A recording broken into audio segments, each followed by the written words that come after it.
You're listening to Shooting the Breeze with Byron A. Lloyd. Dig it.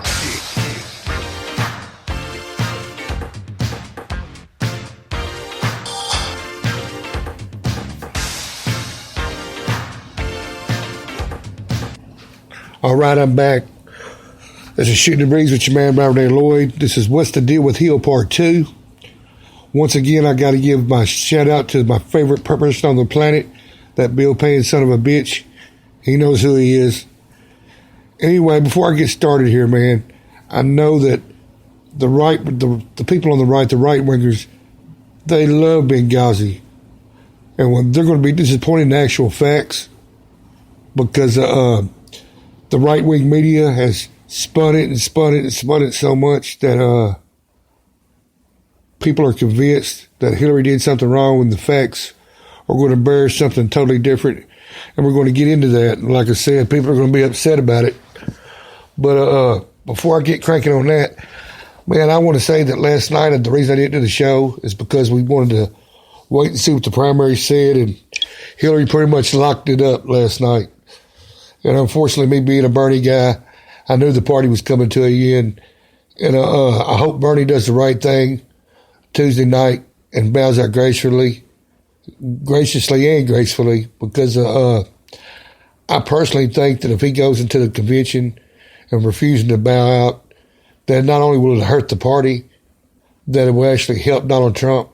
And to all my friends, and I have several who are Bernie or busters, let me tell you, I've repeated this over and over. I've been a Bernie fan and followed him for the past almost 8 years now. And I love Bernie. I've been saying for at least a year or two before he even decided to run for president, that I wish he'd run for president. So I understand your passion, and I'm disappointed too, but the revolution goes on. Like I said, people who think they're going to just change establishment politics with all the money and power that's behind it in one election cycle are really unsavvy when it comes to politics, because change doesn't come in this country that easy. And people who are saying they're going to vote for Jill Stein in the Green Party instead of vote for Hillary Clinton, who's now the Democratic nominee, are basically voting for Donald Trump. So if you vote for Jill Stein, or you choose not to vote because you're in a huff because Bernie didn't make it, you're basically voting for Donald Trump. And people who make the comparison that Hillary is somehow as bad as Donald Trump, I will discuss that tomorrow, but I don't agree with that. And I don't want to give too much opinion, but needless to say, I don't believe that. And I'll tell you in detail tomorrow night with me and Chase get down why I don't believe that. And I'll point it out in detail. But like I said, now we know it's going to be Hillary and Donald for the big prize. I'm kind of excited because I know Donald Trump is going to do some outrageous things, and he can only say more outrageous things, and I'm sure he's going to sling more mud than any presidential campaign in history. So there's no telling what he's going to say. Right now, he still refuses to apologize about calling that judge biased because he's Mexican. But we'll see how that turns out. And like I said, I'm not going to bring up any scandals that don't involve Hillary directly or alleged scandals. I say alleged because the facts bear out something totally different. If I have any of my conservative friends listening, they're going to be highly disappointed on Benghazi. I don't want to spoiler alert, but you're going to be disappointed. But because just like I didn't bring up, there's a scandal right now where Trump's building a golf course in the UAE, where the people that's working on the golf course live in horrible conditions. They're basically indentured slaves. They've had their passports taken where they can't leave the country. They're getting paid slave wages of getting paid anything at all.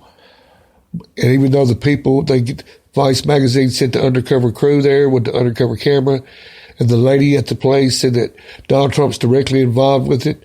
Donald Trump himself and his organization denied it, said he was just licensing his name, and that if he found out anybody who was doing subcontract work using on a land development deals, licensing his name, that were doing that he would immediately correct it and they sent a letter and pointed it out to him and sent him the video, and he's yet to correct it.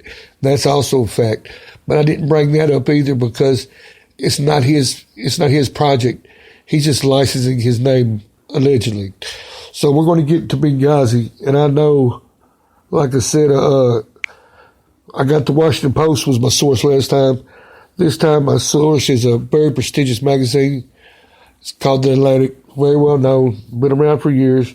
And we're going to get to Benghazi because, man, for the past 2 years, every time he mentioned Hillary Clinton's name, the people on the right would scream, Benghazi, Benghazi. It was like a battle cry.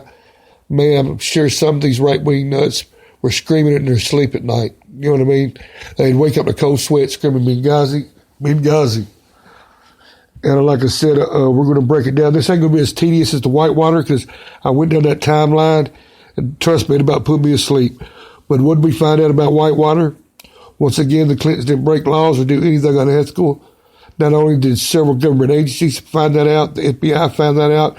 That was the conclusion of the independent counsel, Kenneth Starr. At the end of all of it, the Democratic-led Banking Committee found him innocent, cleared him of any allegations or ethics charges, and so did the Republican-led head of the banking committee. So we're going to get down now on Benghazi, and like I said, you're going to be bummed out because we're going to use PolitiFact, but I know you're going to be sad because, like I said, anytime you mention Benghazi, people have actually called Hillary Clinton a murderer.